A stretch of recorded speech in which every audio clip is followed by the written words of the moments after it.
500 ఏళ్ల నాటి తాళపత్ర గ్రంథాలు శ్రీ పోతులూరి వీర బ్రహ్మేంద్ర స్వామి కాలజ్ఞాన పత్రాలు శ్రీ శ్రీ శ్రీ రంగనాయకుల స్వామి బ్రహ్మోత్సవాలు చిన్నమఠం నగిరిపాడు గ్రామం చిట్వేలు మండలం అన్నమయ్య జిల్లా నిత్యం పూజలతో భక్తుల కోర్కెలు తీరుస్తున్న శ్రీ రంగనాయకుల స్వామి వారి చరిత్ర విన్న స్వామిని దర్శించుకున్న కోటి జన్మల పుణ్యమని పెద్దలు చెబుతూ ఉంటారు.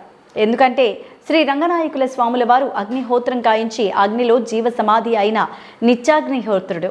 వీరబ్రహ్మంగారి వరప్రసాదంతో శ్రీ రంగనాయకుల స్వాముల వారు వీరబ్రహ్మంగారి కాలజ్ఞాన పత్రాలను భూమి నుంచి బయటకు తీసి కాలజ్ఞాన మహిమలను వీరబ్రహ్మంగారి గొప్పతనాన్ని ఈ జగత్తులో జరగబోయే సంఘటనను ప్రజలకు తెలియజేసేందుకు కారణమైన మహానుభావుడు శ్రీ శ్రీ శ్రీ ఈశ్వరీదేవిని పరిణయమాడదల్చి బ్రహ్మంగారి మఠం నుండి తాళపత్ర గ్రంథాలు భూమి నుండి తీసిన రంగనాయకుల స్వామి చిట్వేలి పెద్దూరు దగ్గర గుండాల కోనకు వెళ్లి ఈశ్వరుని కోసం తపస్సు చేసి మహా గొప్ప వరాన్ని పొంది కలియుగమున మనుషులకు జీవంతో దర్శనం ఇవ్వాలని సాక్షాత్తు పరమేశ్వరుని ఈ గుండాల కోన పుణ్యక్షేత్రం నందు భక్తులకు దర్శనం ఇవ్వాలని కోరిన రంగనాయకుల స్వామి వరమును పొందిన శ్రీ రంగనాయకుల స్వాముల వారు వచ్చే జన్మలో ఈశ్వరీ మాతను పెళ్లి చేసుకొంటకై వీరభోగ వసంతరాయునిగా మళ్లీ అవతారం ఎత్తుతానని తాళపత్ర గ్రంథాల్లో వీరబ్రహ్మంగారు ముందుగానే తెలిపారు.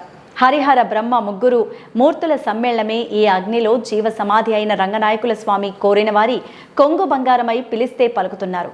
సంతానం లేనివారు ఉద్యోగ ప్రాప్తి కొరకు, రైతులు పైర్లు బాగా పండేదానికి, రాజకీయాల్లో విజయం సాధించడానికి, ఇలా వారి మనసులో కోరికలు తీరాలంటే శ్రీ శ్రీ శ్రీ రంగనాయకుల స్వామిని దర్శించుకొని మొక్కుమడులు తీర్చుకుంటుంటారు.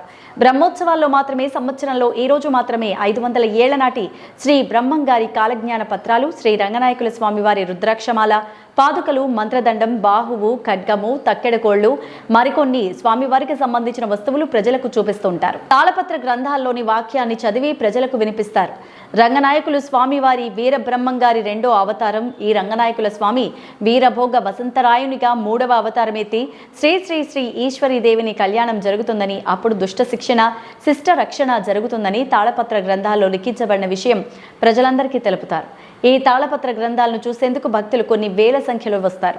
అంగరంగ వైభవంగా స్వామివారి బ్రహ్మోత్సవాలు, గ్రహమోత్సవాలు, తెప్పోత్సవం, ఉయ్యాల సేవ, నాటకాలు, భరతనాట్యం, కథలు, పాట కచేరీలు, చెక్క భజనలు కార్యక్రమాలు, ఇలా మరెన్నో ప్రోగ్రామ్స్ ప్రతిరోజు జరుగుతాయి.